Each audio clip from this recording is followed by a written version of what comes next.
G'day, Stephen Playford is my name. I'm CEO of Australian Sheepskin Apparel located in Saskatoon, Saskatchewan, Canada. In this session we're going to be talking about shearing at the skin interface, which is a term used when a person's limbs repeatedly move over the bedding surface area, or when a person moves, rolls or turns and their skin tissue is susceptible to tearing or shearing at that interface, otherwise known sometimes as friction at the skin tissue surface as well. Well, what we're going to do in this session is identify the areas of concern where friction and shearing do become a problem and ways to overcome that. And also we're going to show you wounds that have been created by shearing and how Australian Medical Sheepskin was able to heal those wounds as well.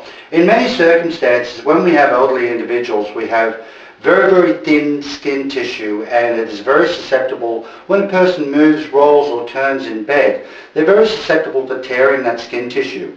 And as you can see on this first the photo, we've got the wool fibre or the follicle of the Australian Medical Sheepskin.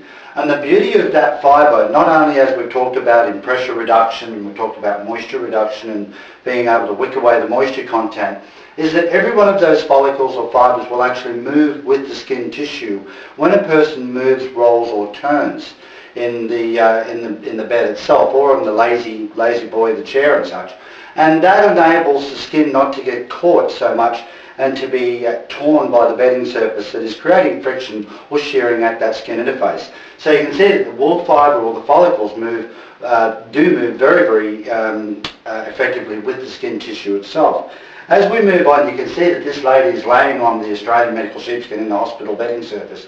That is one of the best ways to prevent shearing-related wounds from a person moving, rolling or turning in the bed itself. And other areas though that we do have to deal with when people their feet are moving like this backwards and forwards in bed all the time, they have this shearing effect on the ankles and such, and a way to overcome that is by the use of the heel protector itself. Very effective device in stopping the breakdown on the ankle or the malleolus and such, and preventing that wound from even occurring before it becomes a problem. Also with the long boots that you can see there, this boot is designed to cover for shearing and so on up the sides of the calf and such, but at the same time in the next session we're going to be talking about maintenance of standard body temperature and limb temperature, and that is something that these long boots do very effectively as well. So we're able to prevent shearing related wounds by laying on the sheepskin, wearing it as footwear and such.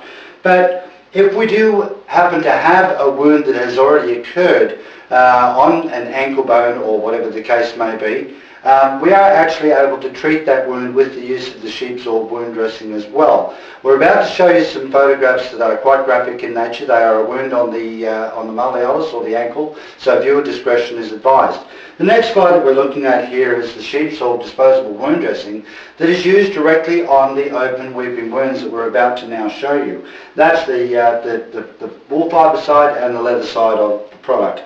And as you can see here, week one we have a wound on the anterior malleolus or the outside of the ankle, and this wound had been pre-existing for a period of around 9 months and was getting to well past the stage 3, almost getting on to a stage 4 because it was almost probable to the bone. The sheep's orb wound dressings were utilised, and the heel protectors were utilised to stop the shearing occurring any further. And as you can see from week 1, now we go to week 2 and we've got that sloughing around the outside edge of the wound. To week 3 we've got more necrotic tissue that is sloughing off.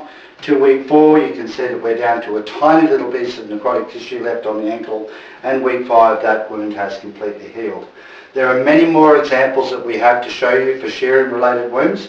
Any further information that you may require, you can go to our website at australianmedicalsheepskins.com. You can email us at australiansheepskinapparel@shawbiz.ca, and or you can ask any questions of the dealership that you may be looking for product at. And I hope you've gained a lot of information from this session, and you can look forward to more coming online. Thank you.